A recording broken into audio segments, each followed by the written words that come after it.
Mais les malades ont gardé leur veilleuse ou leur lampe. Tout ce qui reste en marche de la médecine, la nuit m'en débarrasse et m'en dérobe l'agacement ou le défi. Le canton fait place à une sorte de firmament dont je suis le créateur continuel et que je ne vous parle pas des cloches. Songez que dans quelques instants, il va sonner 10 heures. C'est la deuxième prise de température rectale. Et que dans quelques instants, 250 thermomètres vont pénétrer à la fois. Mon cher confrère, j'ai quelque chose à vous proposer. Quoi? Une personne comme vous n'a pas sa place dans le chef-lieu de canton. Il lui faut la grande ville. Vous avez une situation à m'indiquer? La mienne, je vous l'offre. Je ne peux pas mieux vous témoigner mon admiration. Et vous? Qu'est-ce que vous deviendriez? Moi, je me contenterai à nouveau de Saint-Maurice. Et je vais plus loin. Les quelques milliers de francs que vous me devez, je vous en fais cadeau. Oui, au fond, vous n'êtes pas si bête qu'on veut bien le dire. Comment cela? Vous produisez peu, mais vous savez acheter et vendre. Ce sont les qualités du commerçant. Je vous assure que... Approchez, cher ami. Savez-vous ce que le docteur Parpalais me propose? Un échange de poste. J'irai à Lyon et il reviendra ici. C'est une plaisanterie? Pas du tout. Une offre très sérieuse. Naturellement, vous refusez. Et pourquoi le docteur Knott le refuserait-il? Parce que quand, en échange d'une Rolls, on leur offre une 2 chevaux, des gens qui ne sont pas fous ont l'habitude de refuser. Je vous assure que je possède à Lyon une clientèle de premier ordre et j'ai succédé au docteur Merlu qui avait une grosse réputation. Oui, mais il y a 3 mois de ça. Et en 3 mois, on fait du chemin. Encore plus à la descente qu'à la montée. D'abord, mon cher docteur, la population de Saint-Maurice n'acceptera jamais. Donc à te la voir là-dedans, nous ne lui demanderons pas son avis. Elle vous le donnera. Je ne vous dis pas qu'elle fera des barricades. Ce n'est pas la mode du pays. Nous manquons de pavés. Mais elle pourrait vous remettre sur la route de Lyon. D'ailleurs, vous allez en juger. Madame Rémy, prenez une bonne nouvelle. Le docteur Knopf nous quitte et le docteur Parpalais revient. Ah mais non! Ah mais non, moi je vous dis que ça ne se fera pas! Ou alors il faudra qu'il vous enlève de nuit un aéroplane, que j'avertirai les gens, on ne vous laissera pas partir. On crèvera plutôt les pneus de votre voiture. Quant à vous, monsieur Parpalais, si c'est pour ça que vous êtes venu, j'ai le regret de vous dire que je ne dispose plus d'une seule chambre. Je serai dans l'obligation de coucher dehors. Bien, bien. Docteur Knott, nous réglerons nos affaires le plus tôt possible. Je repars ce soir. Vous ne nous ferez pas cet affront, mon cher confrère. Vous avez bien une chambre pour le docteur. Je n'en ai pas. Vous savez bien que nous arrivons à peine à loger les malades. Si on vient de se présenter, je réussirai peut-être à le caser en faisant l'impossible. Parce que c'est mon devoir. Si je vous disais que le docteur n'est pas en état de repartir de cet après-midi et que, médicalement parlant, un repos d'une journée au moins est nécessaire. Ça serait autre chose, mais monsieur Parpalais n'est pas venu consulter. Serait-il venu consulter que la discrétion professionnelle m'empêcherait peut-être de le déclarer publiquement? Mais qu'allez-vous penser? Je repars ce soir, voilà tout. Mon cher confrère, je vous parle très sérieusement. Un repos de 24 heures vous est indispensable. Je déconseille le départ aujourd'hui. Et au besoin, je m'y oppose. Bien, bien, docteur, je ne savais pas, vous pouvez être tranquille. Monsieur Parpalais aura un lit. Va-t-il prendre sa température? Nous recauserons de cela tout à l'heure.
Tu attends, sec.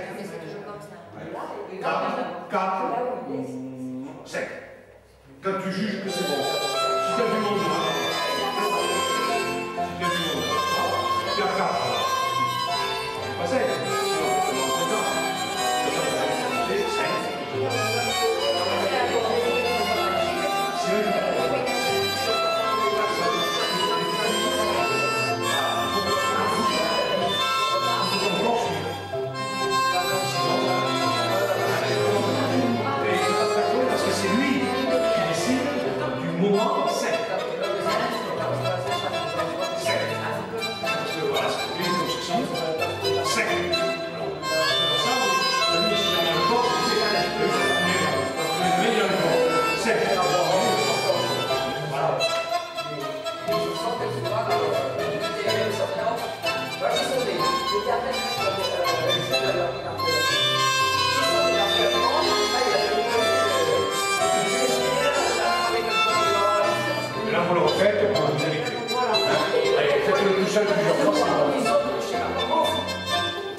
Ce dernier espérait, quoique son camarade soutint, que le gisant irait voir ses aïeux.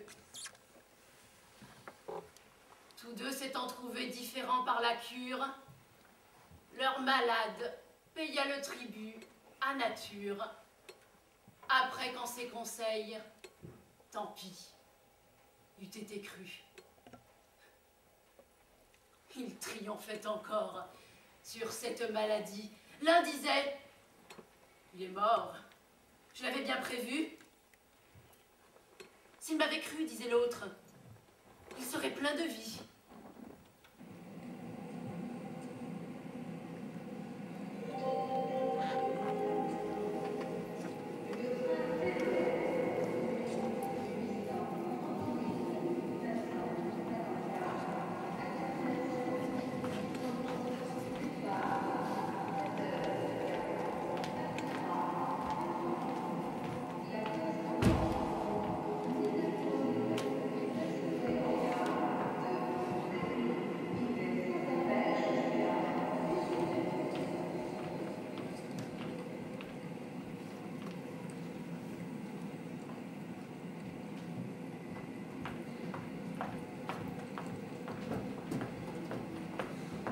Croyez-moi, mon cher successeur, car vous êtes dès cet instant mon successeur, ma clientèle est à vous.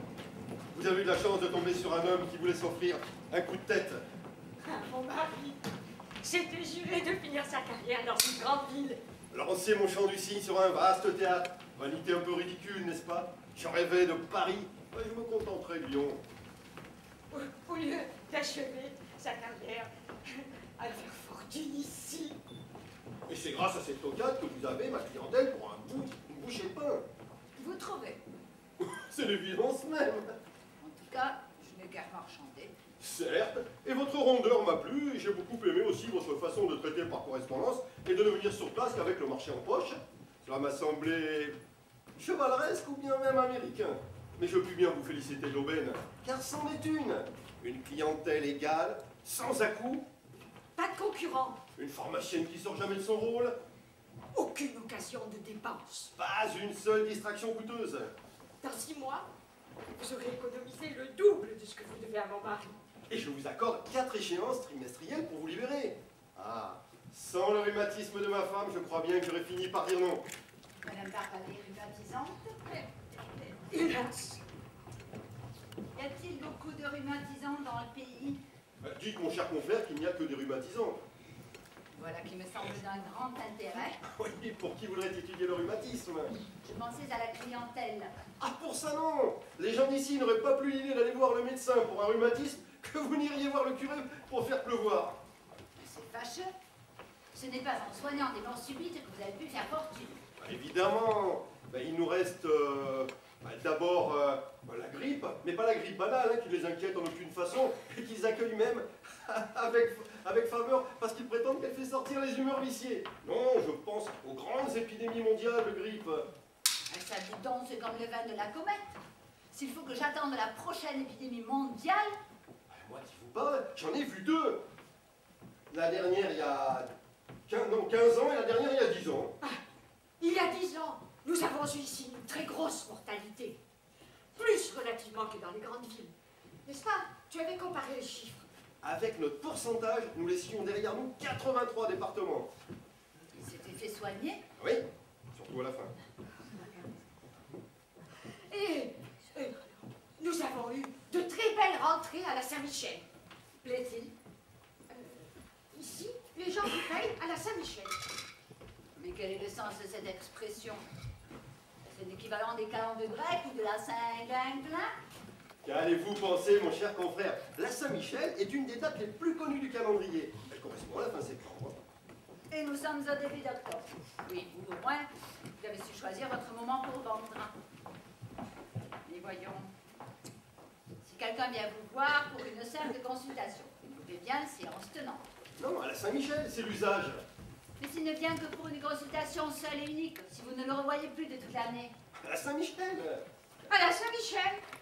D'ailleurs, les gens viennent presque toujours pour une seule consultation. Hein? Oui. Mais alors qu'est-ce que vous faites des clients réguliers? Quels clients réguliers? Eh bien, ceux qu'on visite plusieurs fois par semaine, plusieurs fois par mois. Tu entends ce que dit le docteur? Des clients comme on a le boulanger ou le boucher. Le docteur est comme tous les débutants. Elle se fait des illusions. Croyez-moi, mon cher confrère, vous avez ici le meilleur type de clientèle. Celle qui vous laisse indépendant. Indépendant, vous en avez de bonnes.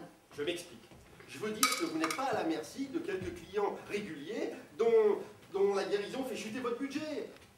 Dépendant de tous, vous dépendez de personne. Voilà. En d'autres termes, j'aurais dû apporter une provision d'asticot et une canne à pêche. La situation commence à devenir limpide. Votre clientèle, j'y renoncerai si la n'était encore. Laissez-moi vous dire, mon cher confrère, que vous êtes victime d'une fausse impression. Moi, je croirais volontiers que c'est plutôt de vous que je suis victime.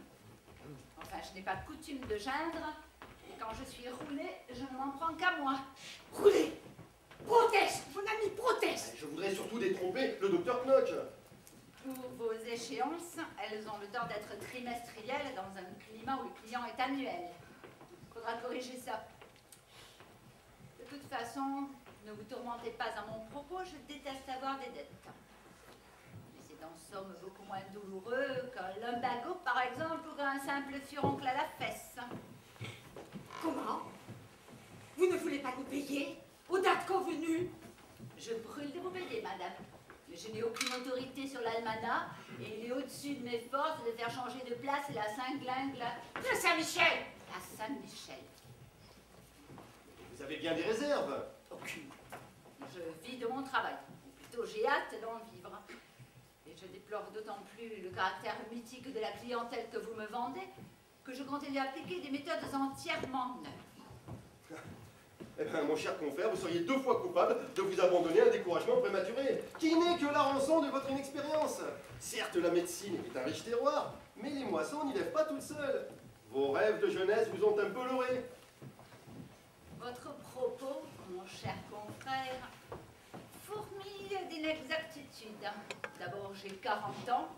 Mes rêves, si j'en ai, ne sont pas des rêves de jeunesse. Soit, mais vous n'avez jamais exercé. Autre erreur. Comment? Ne m'avez-vous pas dit que vous aviez passé votre thèse l'été dernier? Oui. 32 pages in octavo sur les prétendus états de santé. Avec cette épigraphe que j'ai attribuée à Claude Bernard. Les gens bien portants sont des malades qui s'ignorent. Nous sommes d'accord, mon cher confrère. Sur le fond de ma théorie? Non, sur le fait que vous êtes un débutant. Pardon? Mes études sont en effet toutes récentes, mais mon début dans la pratique de la médecine date de plusieurs années. J'étais bachelier. Mais il n'y a jamais eu de bachelier de santé. Bachelier S-lettres, madame. Vous avez exercé sans titre et clandestinement? Entendons-nous. Depuis mon enfance, j'ai toujours lu avec passion les annonces médicales et pharmaceutiques des journaux, ainsi que les prospectus intitulés Mode d'emploi que je trouvais enroulés autour des boîtes de pilules et flacons de sirop qu'achetaient mes parents.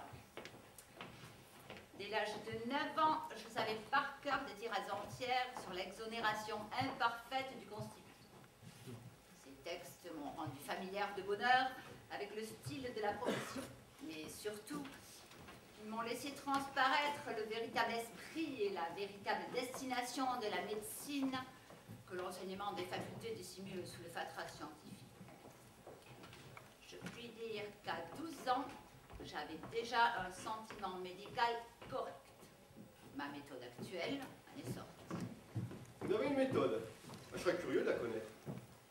Je ne fais pas de propagande. D'ailleurs, il n'y a que les résultats qui comptent.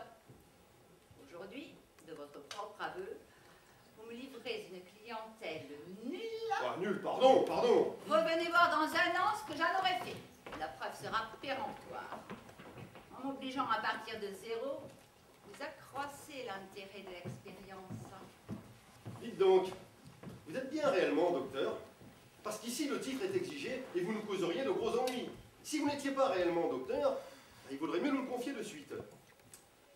Je suis bien réellement, et bien doctoralement, docteur. Je n'ignorais pas que le doctorat est une formalité indispensable. Mais vous nous disiez que vos études étaient toutes récentes. Je n'ai pas pu les commencer très tôt.